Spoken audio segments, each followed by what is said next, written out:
Most people think it happens suddenly. One day, everything feels normal, and the next day, the empath is gone. No warning, no explanation, no final conversation to close the loop.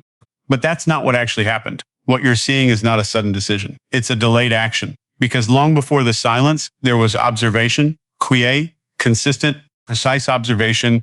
An empath doesn't react to the first sign of misalignment. They don't walk away at the first moment something feels off. They notice it and they stay. They give context, they give time, they give the situation room to correct itself. And while they're doing that, something important is happening beneath the surface. They're tracking patterns, not just what you say, but how often your words match your actions. Not just how you act when things are easy, but how you behave when there's tension, pressure, or disagreement. They notice the small things most people overlook, the tone shift, the inconsistency, the moment where something doesn't align. At first, they don't label it. They question themselves instead. Maybe they misunderstood. Maybe it's just a bad day. Maybe they're overthinking.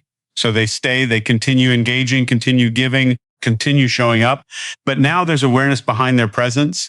They're no longer just participating in the connection, they're evaluating it. And every repeated inconsistency gets stored, every moment of subtle disrespect, every time something feels slightly off but goes unaddressed. Every instance where what was promised doesn't fully materialize, none of it creates immediate conflict, but all of it builds a pattern. This is where most people miss what's happening, because externally, nothing looks different. The empath is still there, still responding, still present. So it feels like everything is fine, but internally the calculation is changing. They're measuring how much energy they're giving versus what they're receiving. They're noticing how often they adjust compared to how often the other person does. They're asking a quiet question that eventually becomes impossible to ignore. Is this connection stable, or am I the one holding it together? And once that question appears, the process accelerates. They start pulling back, not dramatically, but deliberately. Less emotional investment, fewer attempts to fix things, more observation, less expression. This is the phase where things could still shift. If the pattern changes, they notice. If consistency appears, they respond. They're not looking for perfection. They're looking for alignment. But if the pattern stays the same, even after they adjust their behavior, the conclusion becomes clear. Nothing is going to change. And this is the moment everything turns, not outwardly, internally, because once an empath reaches clarity, they don't need confrontation to confirm it. They don't need a final argument. They don't need to explain every detail of what went wrong. They already understand it, and understanding removes hesitation. So what looks like a sudden cutoff is actually the final step of a process that has been building for a long time, a process that moved from noticing to questioning, to observing, to confirming. And once it reaches that final stage, there's no need for noise, no need for explanation, no need for a warning that won't change the outcome. They simply act on what they've already seen. They reduce access, then they remove presence. And from the outside, it feels immediate, but from their perspective, it was overdue because they didn't leave when things first went wrong. They left when they were sure things would stay that way. And once that certainty is reached, they don't delay the decision any longer. They follow it. Most people believe communication fixes everything. If something feels off, you talk about it, you explain your side, you clarify your intention, and eventually things align. An empath believes that too at first. So when something doesn't feel right, they don't stay silent immediately. They try to bridge the gap. They choose their words carefully. They explain what they felt, why it mattered, what could be different. Not to control the situation, but to create understanding. And in the beginning, it feels productive. There's a response, maybe even agreement. Apologies are given, promises are made. On the surface, it looks like progress, but then something subtle happens. The pattern repeats, not exactly the same way, not always obvious, but close enough that it triggers recognition. A similar tone, a familiar behavior, the same underlying issue, just presented differently, and the empath notices. At first, they go back to communication. They explain again. Maybe they think they weren't clear enough the first time. Maybe they believe if they express it better, the outcome will change. So they refine their words. They become more precise, more patient, more understanding. But here's what they're actually testing, not whether you heard them, whether you respected what they said, because there's a difference. Someone can understand your words perfectly and still choose not to change their behavior. And when that realization starts to form, everything shifts because the problem is no longer miscommunication, it's misalignment. And no amount of explaining can correct a pattern that someone is unwilling to adjust. This is where the empath begins to withdraw from conversation, not from confusion, but from clarity. They stop over-explaining, not because they don't have more to say, but because they recognize that more words won't produce a different outcome. They've already seen the cycle. explain. Temporary change, return to pattern. Once that cycle becomes predictable, communication loses its purpose and something else replaces it. Observation without engagement.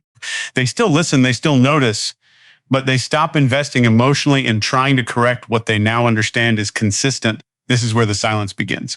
And it's often misunderstood. From the outside, it looks like they've stopped trying, like they've become distant, less expressive, less open. But the reality is the opposite. They've already tried multiple times in multiple ways. What's changed is not their willingness to communicate. It's their belief that communication will make a difference. And when that belief disappears, so does the need to keep explaining. Now, here's where the final shift happens. They reach a point where speaking feels unnecessary.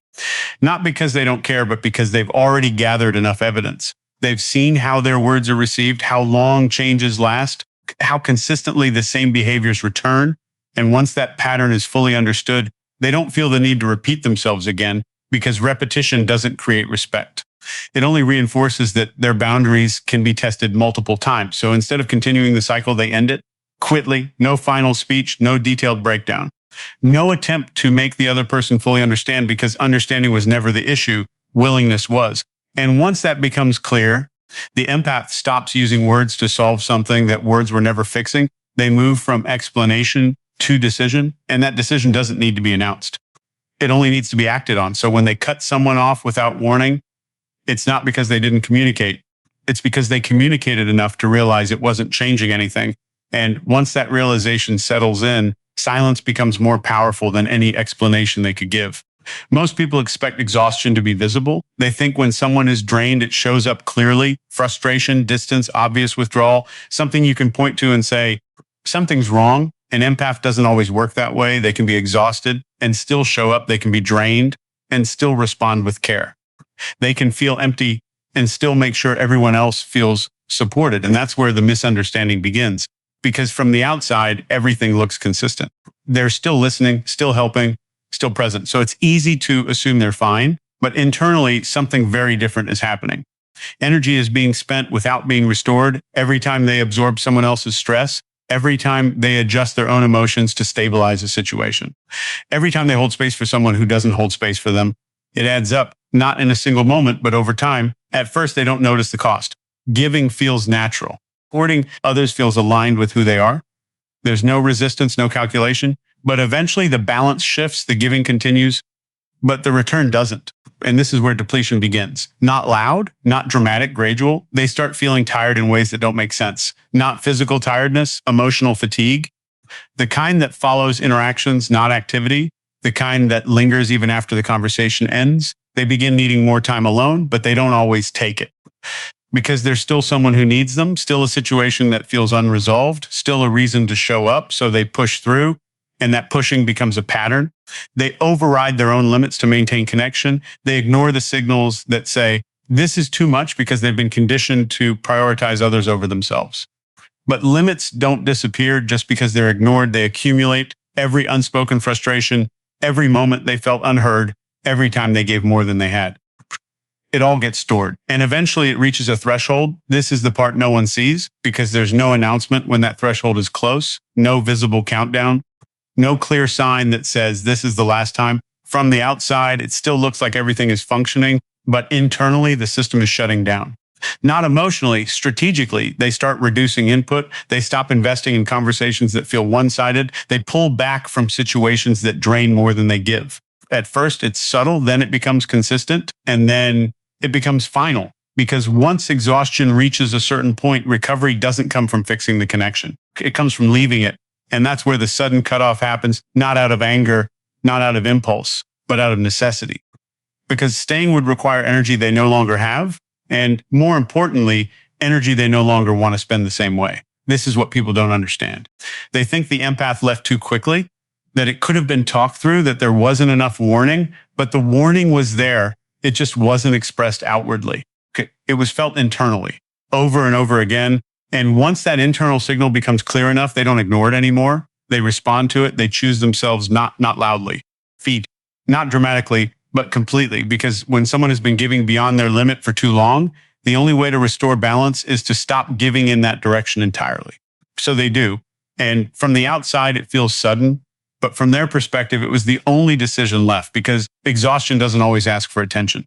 Sometimes it forces action. Most people think something big has to happen for a connection to end. A betrayal, a clear mistake, a moment everyone can point to and agree that's where it broke. But for an empath, it rarely works like that. It's not one moment, it's many small ones. Moments that don't look serious on their own, easy to dismiss, easy to explain away, a tone that feels slightly off, a reaction that doesn't match the situation, a joke that carries a hint of disrespect, a promise that almost gets fulfilled, but not completely. Individually, none of these demand confrontation. So the empath doesn't react immediately. They notice and they stay because they're not looking for perfection. They understand people have off days, imperfect reactions, moments of inconsistency. So they give space for that. They allow room for things to balance out. But here's what's actually happening underneath. They're tracking repetition because one moment can be random, a pattern is not. And when similar moments begin to stack, even in subtle ways, something inside them starts to shift, not loudly, quickly. They begin to feel less relaxed in the interaction, less open, less willing to share without thinking first. There's a slight hesitation that wasn't there before. This is the first signal. Safety is no longer automatic. Now, here's where it becomes important. Emotional safety isn't something most people think about directly. It's felt. It's the sense that you can be yourself without being judged, dismissed, or misunderstood. It's the ability to express something real without calculating how it will be received. When that safety is present, connection feels natural. When it's not, everything becomes effort. And the empath feels that difference immediately. They start filtering what they say. They simplify their thoughts. They avoid certain topics, not because they want to hide, but because they've learned that being fully open in this environment creates friction. At first, they try to adjust. Maybe it's just temporary. Maybe things will shift. Maybe the other person will become more aware, more consistent, more aligned. So they stay, they continue engaging, but with more caution. And this is where most people miss what's happening because the empath is still there, still talking, still responding, still present. So it feels like everything is fine, but internally, the connection has already changed. It's no longer based on openness. It's based on management.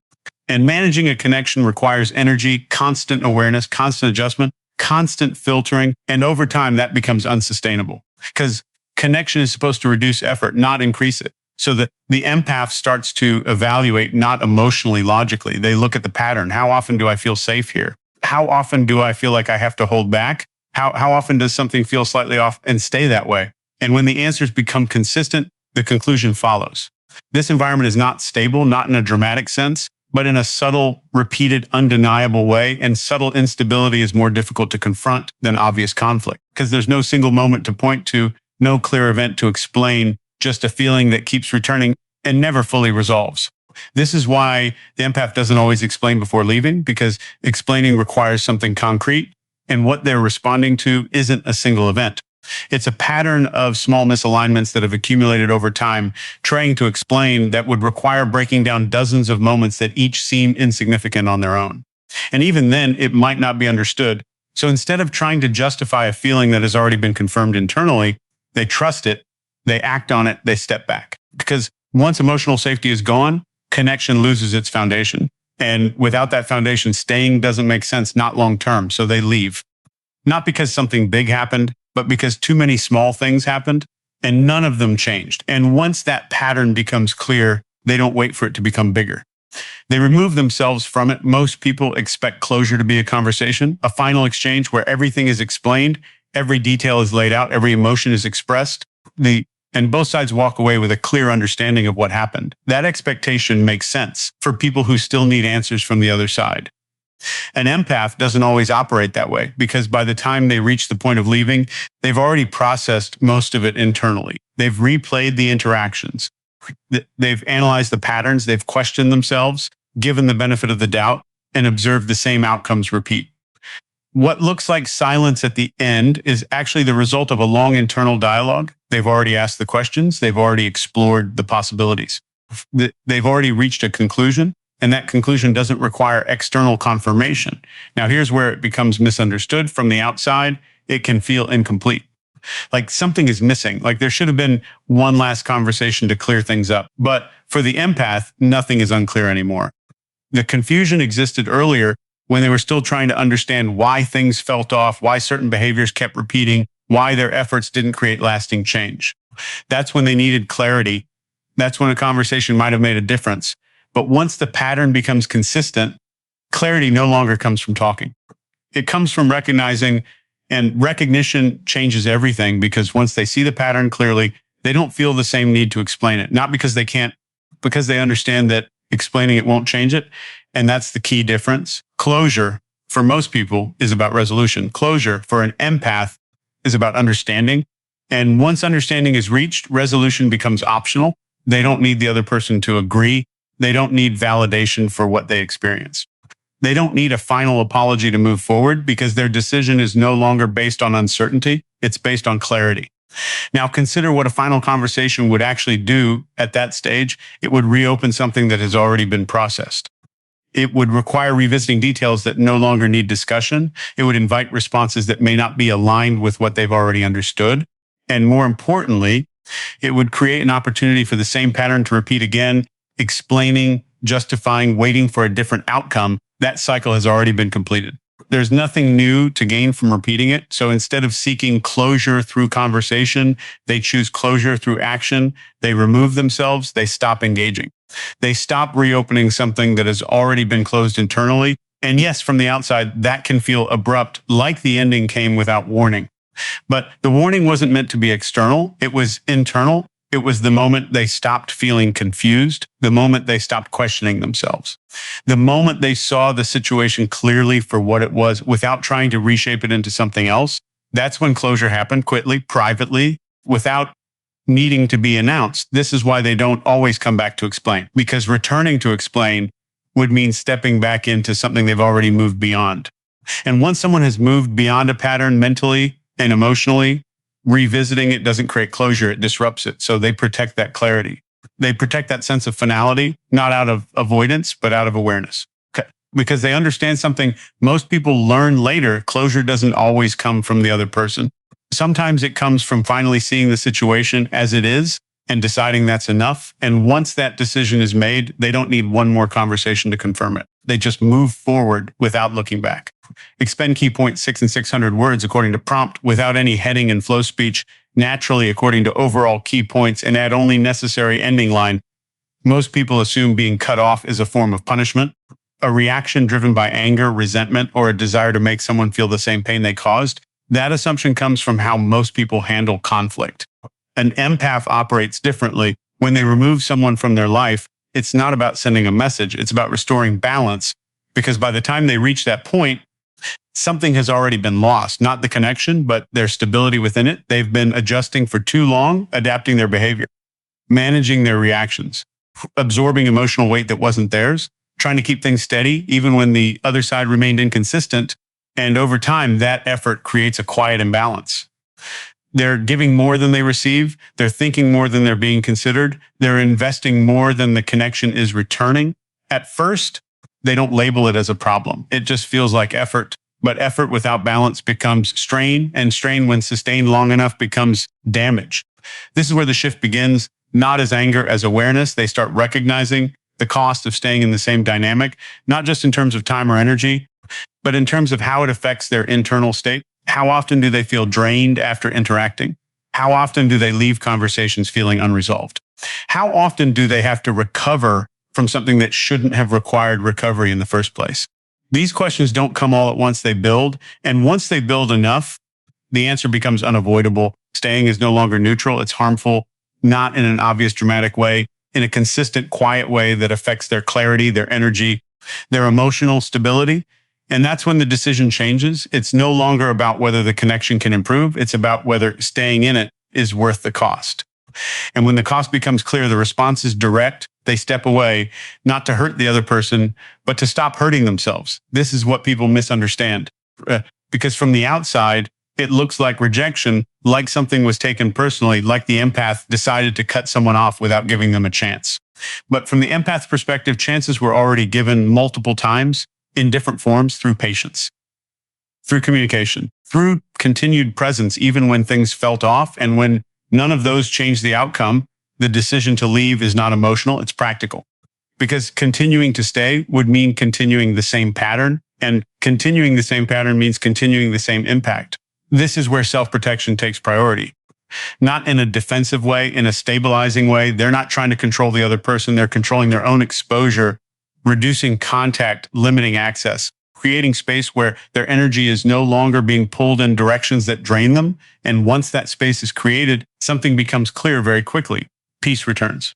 Not because everything is perfect, but because the source of imbalance is no longer present. And that peace reinforces the decision because it shows them what it feels like to exist without constant adjustment, without needing to anticipate someone else's reactions, without needing to manage something that was never stable to begin with.